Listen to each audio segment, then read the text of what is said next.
Hey guys, welcome back to the latest episode of the Revell starski and hutch for Torino.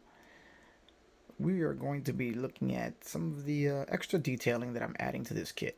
While being an excellent kit overall, so far anyway, it's got some issues that need to be addressed detail wise if you want to do it. I mean, if you don't, you can build it and it builds up nice, but I always like to make things a little more complicated than they need to be. Alright, let's take a look. Okay, first thing we're looking at is the engine. The issue I had with it was that the power steering and the alternator brackets and the alternators are just hanging in the air, just connected by the belts. There's your power steering, there's your alternator right there. Now, there were no brackets holding them to the actual block, and they just sit there floating in the air. A lot of kids do this. I don't like it, but that's just the way it is. So what I decided to do was make my own brackets. Here you see the upper bracket attached to the top of the alternator to this bolt here, and with a little bit of detail painting, make it look as if there is a bolt passing through the top of the alternator, through the back of the bracket, holding it to that bracket. You can see here where it bolts right to the water pump mounting stud. So it looks as if that's the way it was meant to be. Now, for the bottom bracket, it was a little more complicated, as I had to make a bracket with an upswept curve to meet the lower half of the alternator here, the lower mounting bolt, and it had the curve around the body of the alternator. So I made a curved bracket, wrapped it around the bottom of the alternator, as you can see there, and detail painted the lower bolt as if that's what's holding it to the alternator bracket. To the alternator. From alternator to bracket, let me say. Then, on this end of the bracket, I cut a small piece of styrene rod to make the bolt head, and now we have a bracket bolted to the block. The brackets themselves are made from sheet styrene. This sheet right here, which you can get from Evergreen Models at any basic hobby shop. The bolt heads were made from the thinnest styrene rod I could find. I forget what size this is, but again, you can find them at your local hobby shops. And that took care of the alternator bracket. The power steering, on the other hand, was a little more difficult, as I had to design a bracket that would bend down and around the power steering pump and meet the block. Now, from what I've seen from pictures of the actual car, this power steering pump is actually sitting lower than it should, or maybe there were options that were different on the pictures that I saw. So what I did was I cut a piece of sheet styrene rod, again for the bolt heads, same piece of sheet styrene for the bracket itself. After making a prototype or two, finally found one that would work. Created the two bolt heads to attach the pump to the bracket.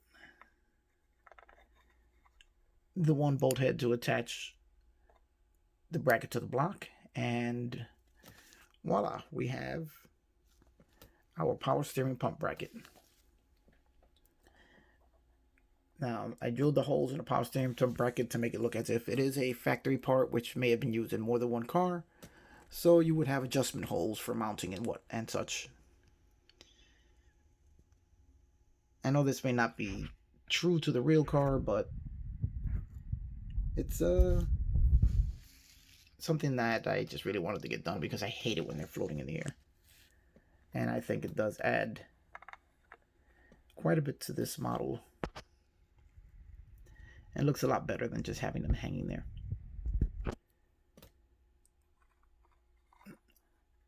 I did wire the engine.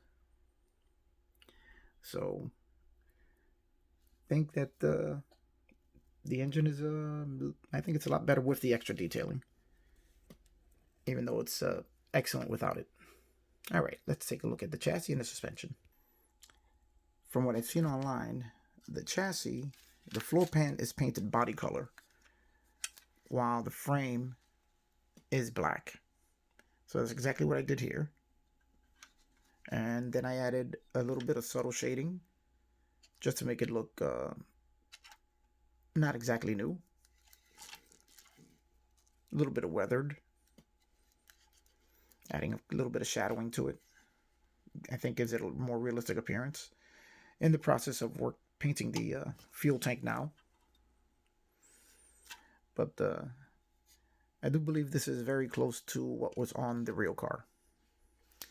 Now, what I really want to show you is the rear suspension.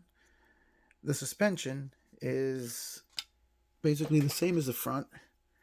They have these two posts which both bolt to the body, which don't look realistic at all. You have these two thick posts just holding the whole front suspension up to the body. So what I decided to do was create coil springs. Right here, I'm playing with two different types of wire, trying to see which one has a more realistic appearance, more in scale appearance, let's say. And what I do is I wrap the wire around the post, and then when it's installed in the car, what we have here is actual coil springs, which look a lot better than they're just having those two solid plastic posts holding the entire rear suspension up. Now, I think I'm going to go with the thinner wire, as I think it looks more scale accurate to the car, but both gave the same effect. Now, when you're doing it, you have to allow for proper spacing between the coils so that it has a realistic spring look. So that took a little bit of measuring. As you can see here, the coils here are a little too tightly packed together. This looks like it's more of a spring that should be on a large truck than on a car, while this one is thinner and a little more space between the coils gives it much more of a car-like realistic appearance. Now, what I used was from Hobby Lobby bead landing wire. This is for making, I guess, jewelry or bracelets, and works perfectly when wound around the post to create a spring. The thicker one was artistic wire, again, also from Hobby Lobby, or you can find it at Michael's, any one of the craft stores. This one is 18 gauge, this is 20 gauge. The 20 gauge is what I'm using, as that appears to be more scale correct for this car. So as you can see, the shading gives it a nice weathered look. There will be a little bit more of a dry brushing, a little silver on there.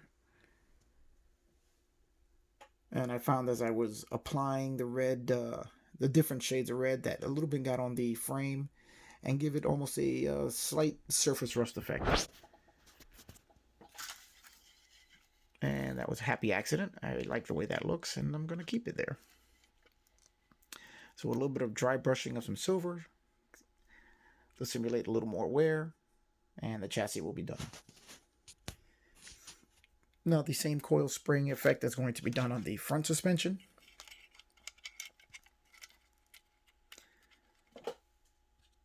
So that it looks like it's actually sprung instead of just sitting on two large plastic posts. Okay, guys. Well, that pretty much does it for this video. As you can see, with parts all over the place, this car is slowly coming together. As usual, it's going to take me longer than it should because I keep changing and modifying things.